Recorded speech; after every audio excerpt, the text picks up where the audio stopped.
नमो नमः। अब हम लोग ताजिक नीलकंठी में पात्यायनी दशा निरूपण का अध्ययन करेंगे।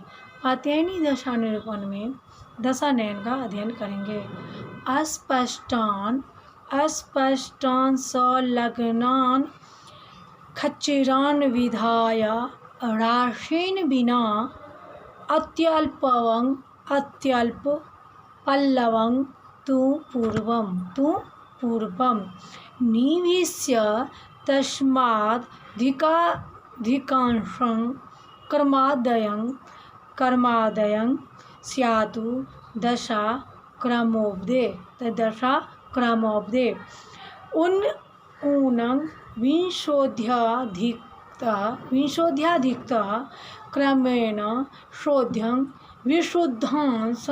विशुद्धांशक शेषकैक्यं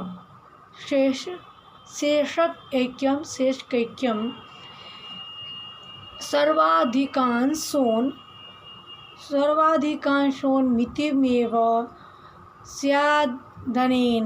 स्यादनेन वर्षस्य मितिस्तु भाज्या शुद्धांशकांस्तान् गुण्येदनेन लब्धध्रुवाङ्केन भवेत् दशायाः मान्यं दीनाद्यं खलु तद्ग्रहस्य फलान्यथाशा निगदेतुः शास्त्रात्। वर्ष प्रवेश काले प्रथमं अस्पष्ट ग्रहान् प्रसाद्य तान् राशीन् विना कृत्वा केवल मंसादिकानेव अत्यल्प लवंग अंशं निवेशयत। अर्थात दशा और अंतरदशा साधन करने का उपाय पहले पढ़ चुके हैं। अब हम लोग कृशांश साधन की रीति जानेंगे। कृशांश साधन की रीति वर्ष प्रवेश के समय लग्न सहित सब ग्रहों को स्पष्ट करके राशि को छोड़कर शेष सब अंश आदि को क्या करता है? स्थापित करता है। उनमें भी सबसे कम अंश वाला, सबसे न्यून अंश वाला ग्रह को क्या करते हैं? हम पहले रखते हैं। उसके बाद उससे अधिक, और उसके बाद उससे भी अधिक अंश वाले ग्रह को हम लोग क्रमशः सजाकर रखते हैं। वर्ष में दशा लिखने का क्या है? क्रम है। तो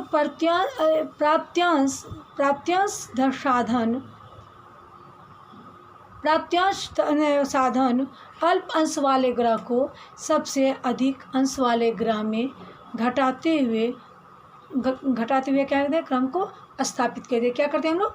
स्थापित करते हैं। विशुद्ध अंश के शेष अंशों को जोड़ देते हैं। क्या कहते हैं? विशुद्ध अंश के अंश को जोड़ देते हैं।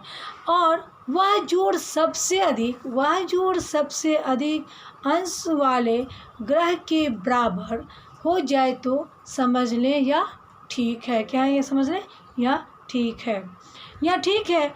तो उसके बाद शेष अंश वाले का योग करने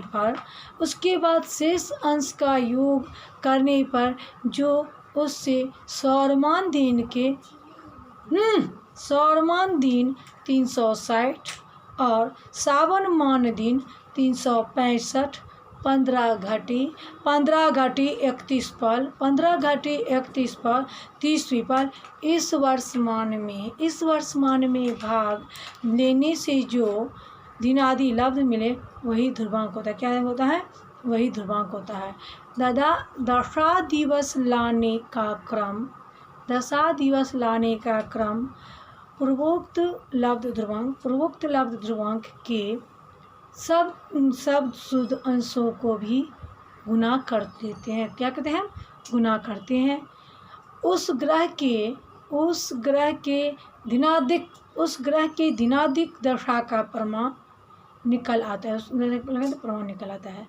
दशा के भी दिन दशा के भी दिन आदि का आनयन, दशा के दिन आदि का आनयन करके ज्योतिषी शास्त्रानुसार शुभाशुभ फल कहते हैं। क्या कहते हैं? शुभाशुभ फल कहते हैं। शुद्धांश साम्य, शुद्धांश साम्य दशा निर्णय। यदि ग्रह दो अंशों के बराबर होते हैं, यदि ग्रह दो ग्रहों के अंशों के बराबर होते हैं तो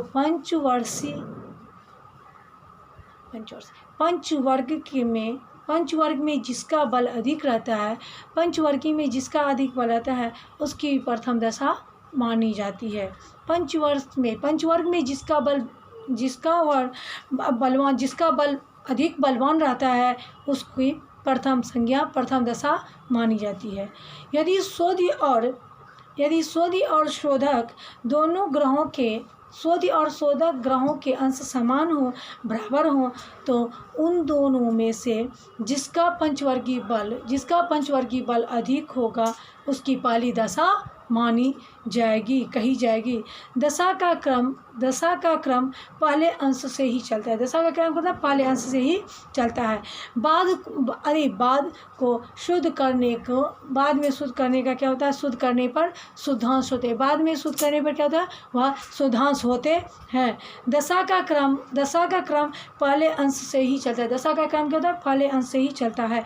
बाद को शुद्ध करने का शुद्धांश होता है।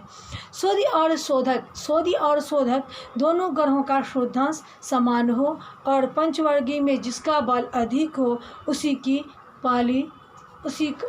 का जो है पहले दशा माना जाता है। उसी का पहले दशा क्या हो जाता है? उसी का पहले दशा माना जाता है।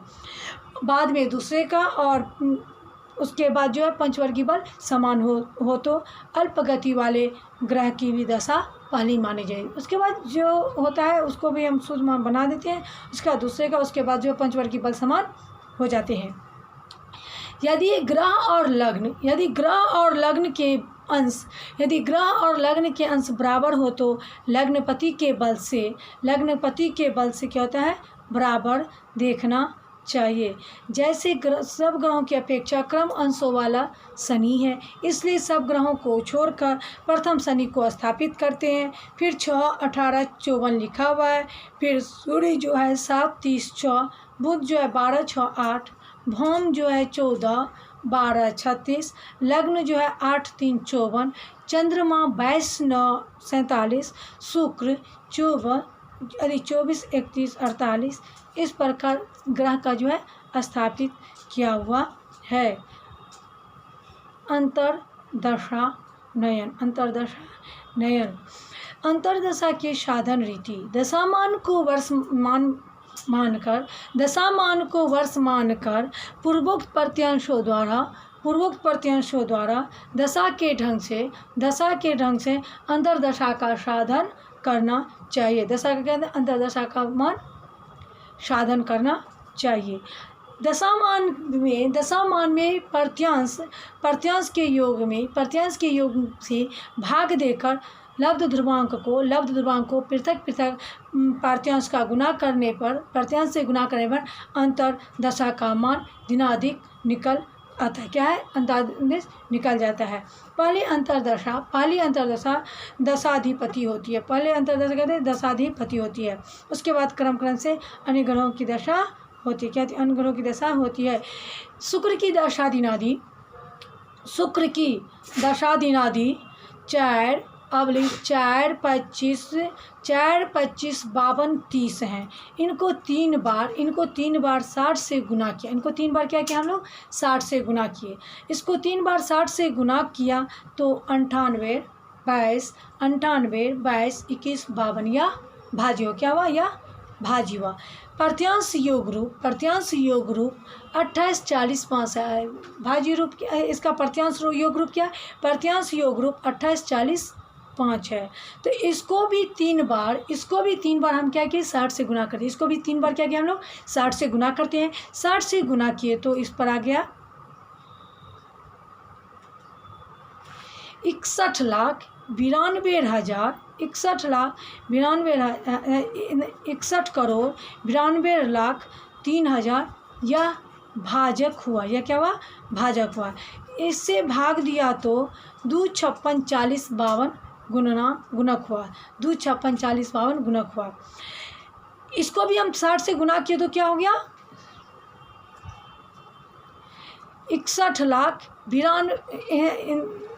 61 करोड़ 92 लाख 3 हज़ार या भाजक हुआ। इसमें भाग दिया तो 2 56 40 52 गुणक हुआ। क्या हुआ? इसमें गुणक हुआ। तो इसमें प्रत्यांशों की गोमूत्री क्रम से शुक्र प्रात्यांश 6 52 10 को गुना किया तो 6 52 10 को गुना किया तो 20 13 42 या शुक्र की अंतर्दशा। शुक्र की अंतर्दशा क्या है? शुक्र की अंतर्दशा दिनादि हुई। शुक्र की अंतर्दशा दिनादि हुई। शुक्र की अंतर्दशा दिनादि हो गए तो इस क्रम में प्रत्यंतर दशा का साधन किया गया।